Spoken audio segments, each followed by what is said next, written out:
जलप्रवाहपावितस्थले गलेवलं व्यलम्बितां भुजङ्गतुङ्गमालिकां डमड्डमड्डमड्डमन्निनादवड्डमर्वयं चकारचण्डताण्डवं तनोतु नः शिव शिवम्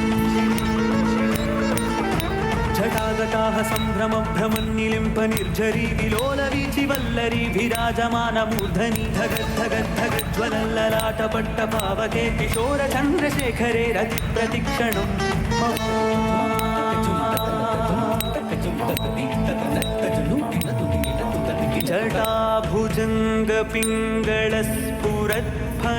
जटाभुजङ्गपिङ्गळस्फुरत्फनामणिप्रभा कदम्बकुङ्कुमद्रव प्रलिप्तदिग्वधूमुखे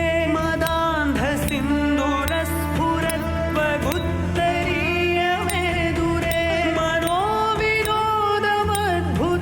बिभर्तु भूतभर्तरी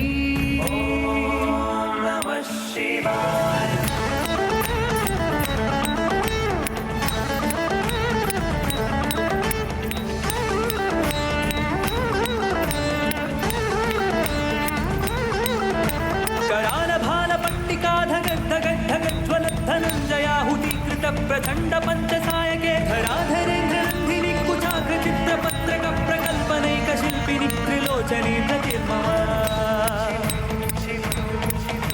नवीन मेघमण्डली निरुद्ध दुर्धर स्फुरत्कुहूनि शीथिनीतमः प्रबन्धबद्ध कन्दरः निलिम्प निर्झरीधरस्तनोतु कृत्तिसिन्दुरः कलानिधान बन्धुरः श्रियं जगद्दुरन्धरः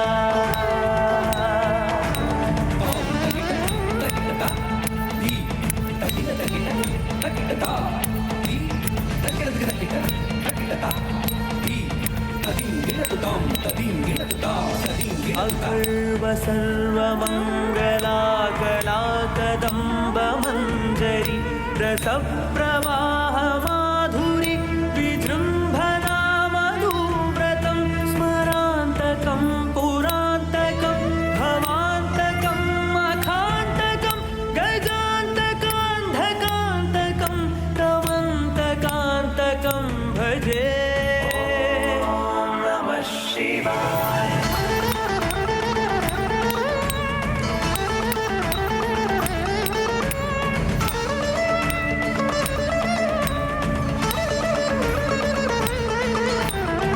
पदभ्रविभ्रमभ्रमद्भुजङ्गमश्वस विनिर्गमत्क्रमस्फुरत्खरालभालहव्यवाढिविद्धिविद्धिविद्वनं मृदङ्गतुङ्गमङ्गलध्वनिक्रमप्रवर्तितप्रचण्डताण्डवः शिव